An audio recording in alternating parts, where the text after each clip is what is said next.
menjabat sebagai anggota DPRA Komisi 6, Komisi Pendidikan. Oke. Mana ya dari SD-nya, SMP, SMA, kuliah S1, S2 ya seperti apa nih Pak? Agama ini berjalan lurus dengan perkembangan ekonomi. Bang Tezar ini alhamdulillah ini peras darah biru nih. Selama tahun ini Iya. itu malah bisa mensinergikan antara pajak dan zakat.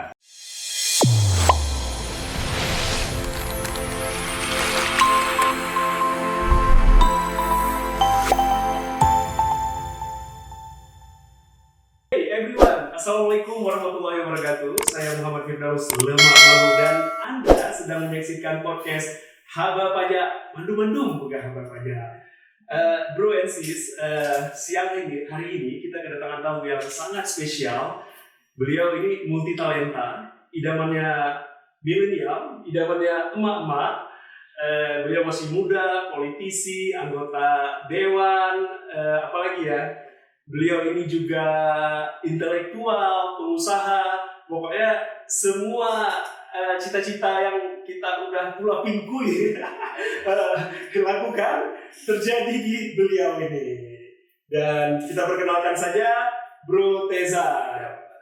Ya, saya panggilnya Bro aja ya, Bang Tezar, karena kita seumuran nih. Jadi belakangan saya lihat Bro Tezar fotonya di mana-mana nih, selamat ulang tahun, selamat Idul Fitri, selamat Idul Adha, tentang Covid. Tapi sebelumnya Bro Tezar perkenalkan diri dulu ke para. Nama saya Tezar Azwar. Oke. Setelah saya hari ini menjabat sebagai anggota DPRA Komisi 6, Komisi Pendidikan. Oke. Jurusan Aceh dan Agama. Oh, jurusan tentang agama. Ya. Luar biasa. Ini insya Allah akan berhubungan dengan pertanyaan-pertanyaan kita, Bang Tezar ya.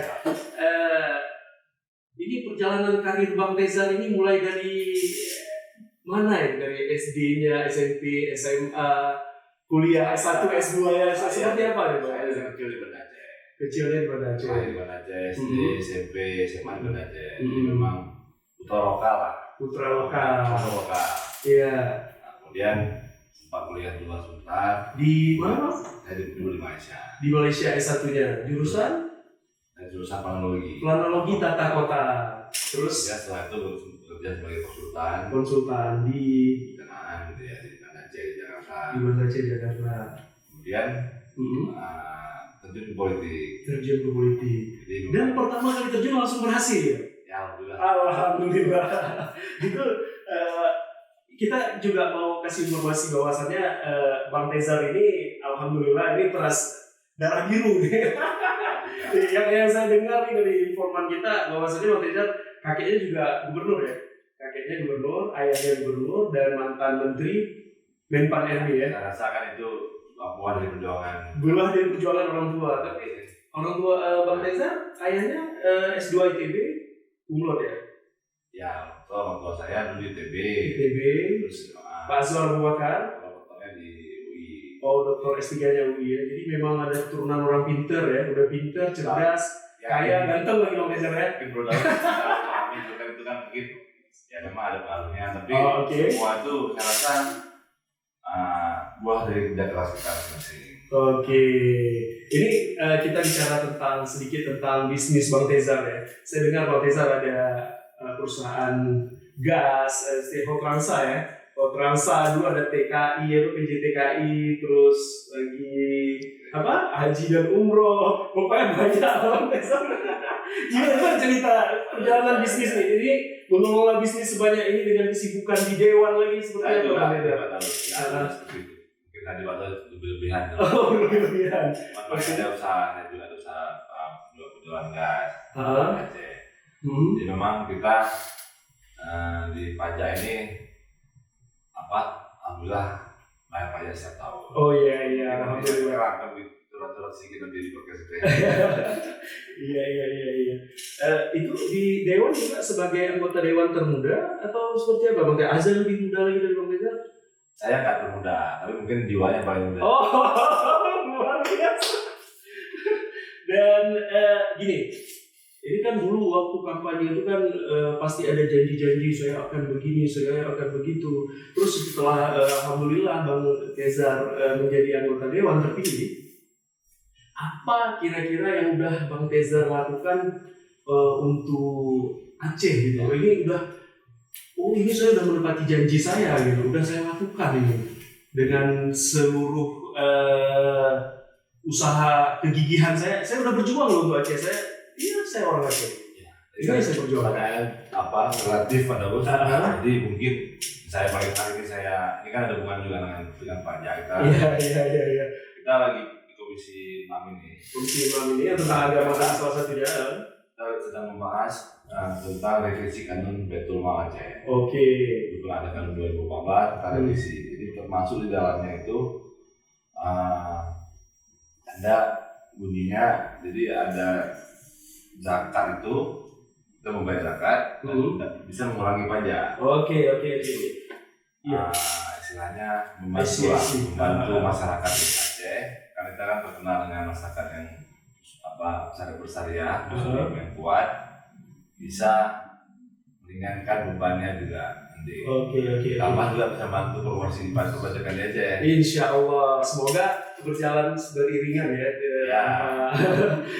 Salah satunya yang dirugikan, tapi alhamdulillah saya pernah baca itu di Malaysia, ternyata setelah zakat sebagai pengurangan pajak, ternyata tidak ada pengurangan pembayaran pajaknya, malah zakatnya meningkat, pajaknya juga meningkat. Kita harapkan dengan adanya kanun baru ini, insya Allah selesai tahun ini, itu malah bisa mensinergikan antara pajak dan zakat. Mudah-mudahan kita harapkan orang-orang yang membayar zakat dan juga orang yang pajak juga berkah.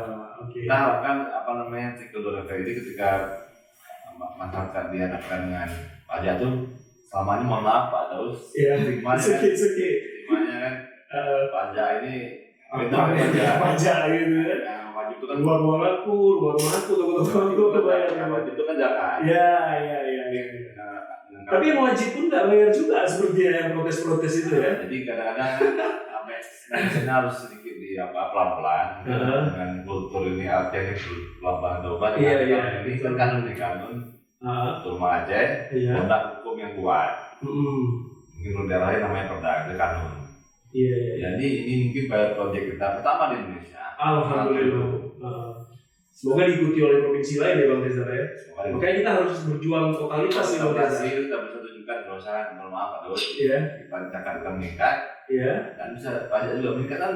Ini untuk kemaslahatan umat juga. Karena ini sudah dilakukan oleh tokoh-tokoh dari zaman Rasulullah dulu ya, para sahabat, Khulafaur Rasyidin, Khalifah-Khalifah Abbasiyah. Itu ada buku yang kita kerjasama dengan Profesor Syarizal Abbas, zakat dalam pajak dalam perspektif Islam. Itu dibahas detail bahwasanya dari zaman kerajaan Aceh itu sudah ada pajak-pajaknya. Jadi mungkin selama ini mungkin ini introspeksi untuk kita juga bahwasanya kita kurang sosialisasi ke masyarakat. Apa sih, dari mana sih uangnya, kemana sih uang jalan, jembatan, gaji-gaji semua untuk belanja negara gitu kan. Jadi karena mungkin ketidaktahuan masyarakat, makanya mereka jadi apa nih pajak-pajak nih kan, seperti itu. Saya rasa ya memang itulah sosialisasi harus kuat. Seperti contoh seperti ini Pak Dawi. Bank Nasional sama Bank Syariah kan di awal dulu kalau ini kan panik masyarakat. Beralih semua ke syariah, LKS ya. Bank-bank pada antar tutup ya tidak bisa buka lagi. Ternyata kan setelah perjalanan kan aman saja. Malah hari ini Aceh itu dijadikan proyek Bank Syariah Indonesia. Alhamdulillah. Investor yang dapat dari Timur Tengah malah datang sini ya. Ini ekonominya halal. Iya, wisata udah wisata syariah. Karena kalau tempat-tempat lain mungkin berbikin ria, tapi begitu ke Aceh semuanya syariah. Kadang-kadang kan kalau mau yang aneh-aneh itu kiri-kiri sih, mereka kan keluar. Udah biasa. Keluar negeri sekalian. Iya. Kan kita lihat terus di Malaysia, di Dubai, mereka sopan. Turis punya tempat khusus. Kalau mau ke tempat kita pakaiannya sopan. Jadi diatur sebenarnya rupa sehingga tertib. Malah saya banyak saya diskusi dengan turis asing. Mereka lebih nyaman ke tempat-tempat yang Tertib ya, seperti kita. Bawa keluarga dulu. Anak istri ya. Malah turis-turis yang bawa keluarga itu yang punya penghasilan yang lebih besar, jadi dia bisa spend money lebih banyak di tempat yang dia senangi. Sebenarnya memang seperti itu. Backpacker tuh malah yang pakai yang saya maaf, seksi-seksi, ada cowoknya, cewek berdua, itu malah mereka kan banyak. Kita dengar di negara-negara itu kan ketika turis keluarga, turis yang apa kan punya pendidikan. Mereka lebih banyak belanjanya di sini. Mereka terima pakai baju sopan. Merasa lebih tenang, lebih nyaman dengan syariah itu sendiri ya. Oke. Thank you Bang Tejar. Terus ini Bang Tejar, dampak bisnis Bang Tejar pada saat pandemi COVID ini seperti apa Bang Tejar? Saya kebetulan ada terjadi pengurangan. Saya sudah mengurangi bisnis saya. Lebih fokus ke masyarakat ya. Luar biasa. Tapi saya lihat di masyarakat, beberapa WA saya ketemu langsung, ibu utama di masyarakat pedagang kecil ini, merasa tenaga kecil terutama merasa dampak pandemi ini. Jadi memang harus ada, jadi kembali lagi kita harus bisa buat dari pengalaman sosial lah. Jadi anggota dewan kreatif lah untuk agar ekonomi mereka lebih bangkit ya Bang Tezar ya. Mungkin insya Allah kan nggak lama lagi nih pandemi sudah ada vaksin. Amin. Bang Tezar udah divaksin juga ya? Saya mungkin giliran yang ini dulu lah Pak, harus giliran yang perawat. Segala macam. Oke, kami sebagai informasi Bang Tezar, kami pegawai Kanwil Pajak, insya Allah udah semua udah 2 kali Bang Tezar. Kita welcome dengan pemerintah ya, program pemerintah. Baik Bang Tezar, selanjutnya ini Bang Tezar, kira-kira sehingga Bang Tezar nih, pajak yang paling besar Bang Tezar bayar itu sampai angka ratusan, puluhan atau gimana Bang Tezar? Ya, ada. Ada saya bayar, itu ratusan. Ratusan juta pernah ya? Saya konsultan kan ini. Konsultan, itu konsultan waktu di Jakarta? Ya, kan sudah potong pajak. Oke. 20% misalnya langsung. Kan dia ada pajak penghasilan perusahaan juga ada. Lumayan terus. Tapi memang saya rasa kan ketika adil, nah itu bisa pajak berlaku adil untuk semua masyarakat, ya kan tidak masalah. Saya bayar, teman juga bayar kan. Kita bayar teman yang ada yang nggak bayar mungkin kepala istilahnya. Oke, harus semua lah dikenakan ya. Oke, kalau dari Bang Tezar sendiri, apa kendala yang pernah dihadapi mengenai perpajakan ini sendiri Bang Tezar? Misalkan ini ribet kali nih, aplikasinya nggak udah Google atau gitu. Apa kritikan yang membangun itu? Mungkin secara tetap bukan malah ada apa kan? Kenapa Bang Tezar? Dulu kan tetap buka yang bagus. Tetap buka langsung dulu sebelum COVID. Saya terus terang lebih senang yang model online seperti sekarang. Seperti online sekarang. Kita isi data, pakai. Jadi nggak inilah. Di mana saja, lagi ngopi, lagi santai ya. Jadi mungkin kita hindari tetap buka langsung. Tapi tetap dulu ada konsultasi kantor pajak. Iya, jika ada masalah banyak kan. Digampang oleh kita bisa kapan aja bisa online. Iya. Nggak ada ketakutan nih pergi kantor pajak. Aduh, pajak lagi. Ada agak kesal lagi. Jujur aja pada awal itu kan ada kewajiban kita. Iya, sebagai warga negara ya. Apalagi saya sekarang digaji oleh negara. Nggak mau kita wajib mendukung program pemerintah. Kita bisa buat jalan, bisa buat gedung, jembatan, segala macam ya. Dari pajak juga pada awal. Jadi so far nggak ada kendala sama sekali ya?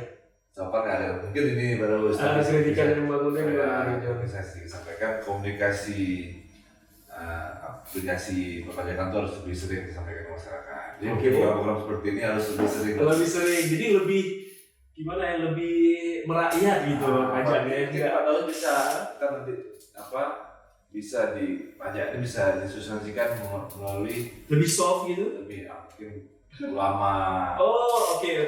Kita ada programnya Bang Tezar, ulama berbicara pajak. Artis lokal misalnya. Artis lokal, oke. Ya kan kadang-kadang masyarakat di desa itu lebih menerima ulama ya berbicara. Itu mungkin orang tokoh lokal. Oke. Sedikit salah dari saya. Boleh. Ini ada beberapa pertanyaan sedikit lagi nih Bang Tezar. Bang Tezar udah mendengar isu zakat sebagai pengurang pajak ini dan sangat mendukung ya. Ya, malah itu dasar kita perjanjian damai antara Indonesia dengan Gerakan Aceh Merdeka ya. Itu salah satu pasal 11 apa namanya dia seperti apa dia mau disebutkan itu pasal tentang zakat orang pajak. Itu kita perkuat lagi. Dulu pernah dibuat 2014. Lalu betul kita sempurnakan lagi Pak Daus. Maka di tahun ini karena tidak selesai tahun lalu kita tambah di tahun ini. Jadi kita menyaring aspirasi masyarakat seluruh. Jadi terus berjuang hingga berhasil ya. Kita sempurnakan kalau ini sehingga betul sempurna ya. Termasuk nanti zakat orang pajak. Karena ada kendalanya dulu. Kan kita pakai batul mal ya sini. Kita beda sama daerah lain, kita punya batul mal. Provinsi ada di kabupaten kota ada. Di batul mal ini sudah berapa tahun? Dia mereka masuk dalam PBA katanya. Jadi itu ada celah buat kita untuk koordinasi. Jadi memang selama ini kan dihitung sebagai penghasilan negara, penghasilan betul mal ya. Iya. Dimasukkan ke dalam APBD oleh Aceh.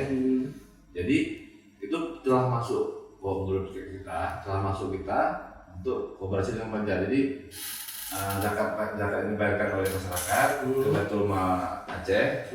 Dia punya resmi ya, Iya, lembaga resmi ya. Dihitung dalam pendapatan negara.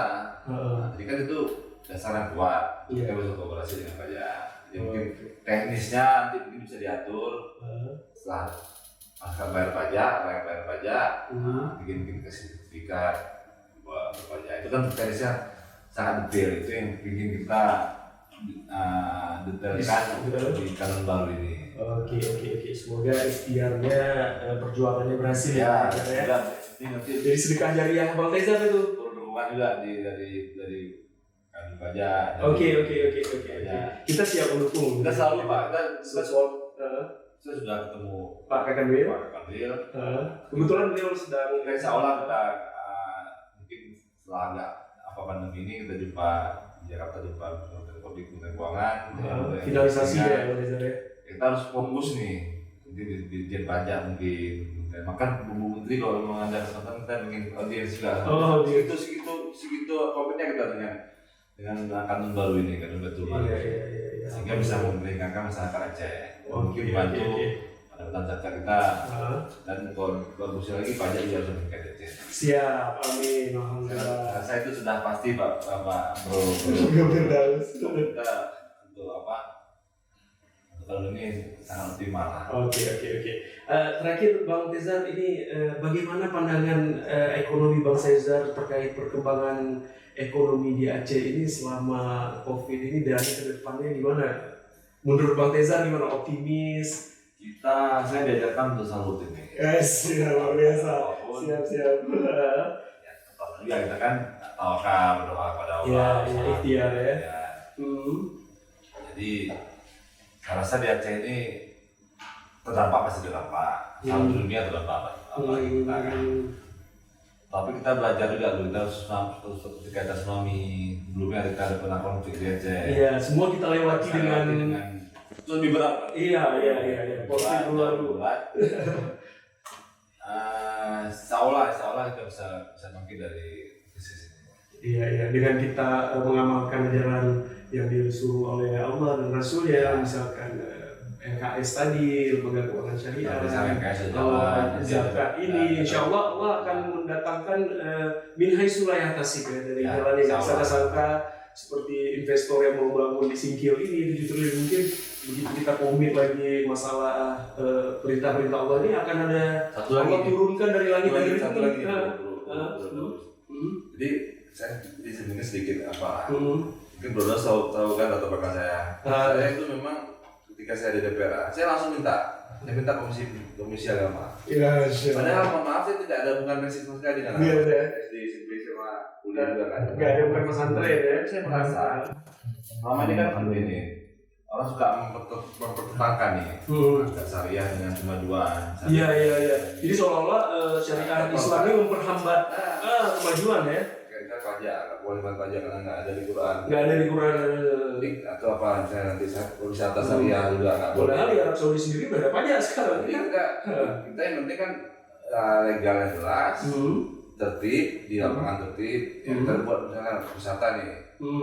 Apa yang boleh, apa yang nggak boleh, dengan norma-norma kita pastinya. Iya. Saya memang saya niat itu salah satu niat saya untuk bisa agama ini berjalan lurus dengan perkembangan ekonomi. Karena zaman Rasulullah tadi seperti itu bilang ya bisa. Itu masa kemasan Islam.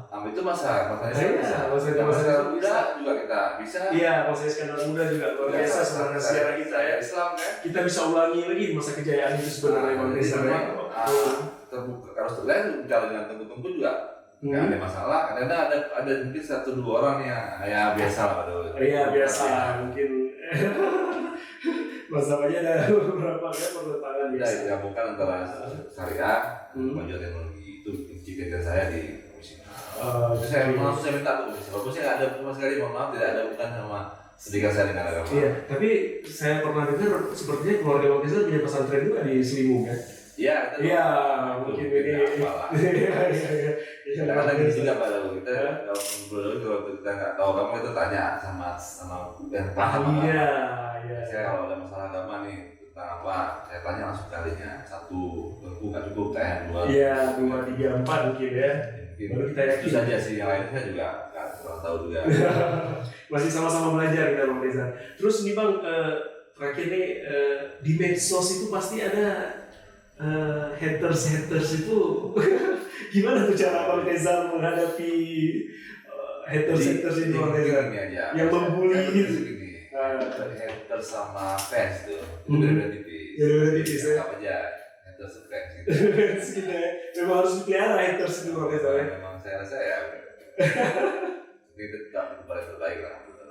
Oke, kedepannya ini mau naik kelas ke DPR RI atau gimana Bang Rizal? Atau masih di sini? Kita belum buat dulu lah, mesti biar masyarakat yang lain. Masyarakat nilai hasil kerja kita ya. Oke, thank you Bang Teja. Ini terakhir kita ada challenge Bang Teja, tanya jawab cepat ini. Nggak perlu ada alasan ya, cuma langsung pilih A atau B gitu ya. Bang Teja suka tinggal di Jakarta atau di Aceh? Di Aceh, oke. Bisnisnya mau skala nasional atau menjadi DPR RI saja? DPR RI saja ya, oke. Pilih bank syariah atau bank konvensional? Syariah, alhamdulillah. Cukup 1 istri atau 2 mungkin? Parah saya istri saya. Ini jujur 1 ya. 1. Oke, ini agak ini Bang Rizal nih. Bang Rizal pilih bayar zakat atau bayar pajak? Ya, saya gini Pak, saya pilih bayar zakat. Oke, yang terakhir ini boleh ada alasan nih. Saya pilih bayar zakat, bisa mengurangi pajak. Oke. Zakat itu bisa mengurangi pajak. Oke, itu yang sedang kita perjuangkan bersama ya. Sama-sama. Oke, terima kasih atas kehadirannya Bang Rizal. Semoga hubungan kita makin lama makin baik dan menginspirasi semua masyarakat bahwa betapa pentingnya pembayaran pajak dan zakat, karena itu dari umat untuk umat. Tadi sudah kita awali dengan bismillah, maka kita akhiri dengan alhamdulillah. Semoga serinya berkah, menjadi lentera di alam barzah, dan assalamualaikum warahmatullahi wabarakatuh. See you.